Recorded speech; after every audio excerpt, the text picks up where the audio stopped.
স্রষ্টা বলেছেন, তুমি যাকেই আমার চেয়ে বেশি ভালোবাসবে আমি তাকেই তোমার কাছ থেকে দূরে নিয়ে যাব এবং তোমাকে একা করে রাখবো। তিনি আরো বলেছেন, কখনো বলবে না আমি তোমাকে ছাড়া বাঁচবো না, তবে আমি তাকে ছাড়াই তোমাকে বাঁচাবো এবং পেছনের অনুগত সব আবেগ কেড়ে নিয়ে তোমাকে দিব্যি সামনের দিকে এগিয়ে নিয়ে যাব। তুমি কি দেখো না, ঋতুরাও বদলাতে থাকে, ছায়া দেয়া গাছের পাতা শুকিয়ে যায়, ধৈর্য হারিয়ে যায়, কিন্তু তোমার স্রষ্টা ধৈর্যশীল এবং পরম দয়ালু। সেই ঝরে যাওয়া পাতার ডাল থেকে আবার নতুন সবুজ পাতা গজায়। তুমি কি দেখো না তোমার স্রষ্টার এই নিদর্শন, যে মানুষটাকে তুমি নিজের অংশ ভাবতে সে মানুষটাই একদিন অচেনা হয়ে যায়, যে মানুষটাকে তুমি তোমার জীবনের শ্রেষ্ঠ অর্জন ভাবতে সে মানুষটাই তোমার একদিন মন ভেঙে দিয়ে দূরে সরে চলে যায়। এমনকি তোমার শত্রুও বন্ধুতে পরিণত হতে পারে, আজকে যে তোমার বন্ধু সেও পরিণত হতে পারে শত্রুতে। যে মানুষটাকে নিজের জীবনের চেয়েও বেশি ভালোবাসতে সেও একদিন প্রতারণা করে। তবে তুমি কেন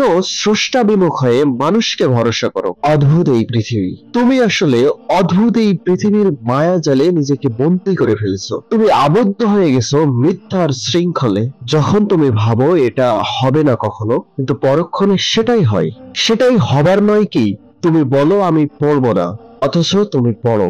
তুমি বলো আমি কখনোই বিস্মিত হব না, কিন্তু তুমি রোজ বিস্মিত হও। তুমি বলো কখনোই আমার মধ্যে আর হতাশাকে বসতে দেব না, অদ্ভুতভাবে পরক্ষণেই তুমি হতাশ হয়ে পড়ো। এবং সবচেয়ে বিচিত্র বিষয় হচ্ছে, তুমি প্রায়শই বলতে থাকো আমি মরে গেছি, আমি একটা জিন্দা লাশ, অথচ তুমি বেঁচে আছো। তুমি বেঁচে থাকো, তোমার স্রষ্টা তোমাকে বাঁচিয়ে রাখে। তোমার স্রষ্টা তোমাকে তার মর্জি মতোই বাঁচিয়ে রাখবে।